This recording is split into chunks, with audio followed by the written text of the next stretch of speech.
Let's look at this waveform. Before I tell you what it is, just take in the pattern. The rate isn't fast, the breaths are actually fairly normal, but the height of the waveform is low.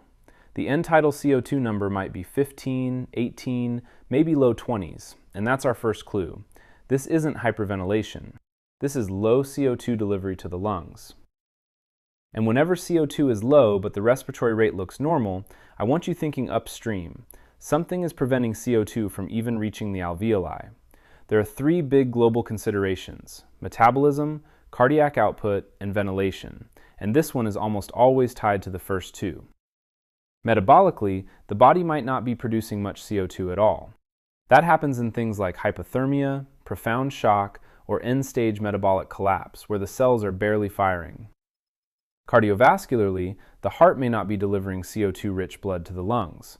Think hypovolemia, cardiogenic shock, dysrhythmias, or any state where stroke volume or cardiac output tanks. The waveform mirrors the circulation. Low flow equals low CO2.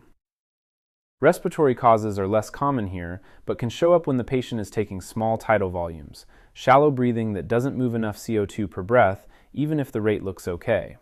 In these patients, the low number is a marker of poor perfusion or poor metabolism, not overventilation. So in the first few minutes, your focus is on restoring circulation, volume, temperature, and identifying shock states.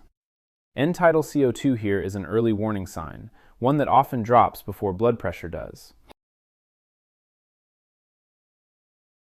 Now compare that to this waveform. Before I name it, look at what jumps out. The breaths are fast, almost stacked, and the waveform never climbs high because each breath is clearing CO2 faster than the body can make it. This is true hyperventilation, leading to respiratory hypocapnia. Here, the problem isn't delivery of CO2 to the lungs, it's that the lungs are blowing it off like a freight train. This pattern can come from the brain, the lungs, or metabolism. From a metabolic standpoint, anything that drives the body into an acidotic state, like DKA or sepsis, will trigger a compensatory hyperventilation as the body tries to blow off acid. These patients may look anxious or distressed, but it's truly a physiologic response to move pH in the right direction. Cardiac causes can show up as well. If the body senses poor oxygen delivery or reduced perfusion, it may increase minute ventilation to maintain gas exchange. Respiratory causes are the most obvious. Panic, pain, hypoxemia, pulmonary embolism, or pneumonia can all push the respiratory center to drive ventilation hard. Treatment depends entirely on identifying why the hyperventilation is happening. If it's compensation, such as DKA, you do not slow their breathing. If it's anxiety, pain, or hypoxemia, you address those drivers. If it's a pulmonary issue, you intervene early before fatigue sets in. The key here is to recognize the pattern: fast rate, low amplitude, low end tidal CO2, and then immediately ask which system is responsible: metabolic, cardiac, or respiratory.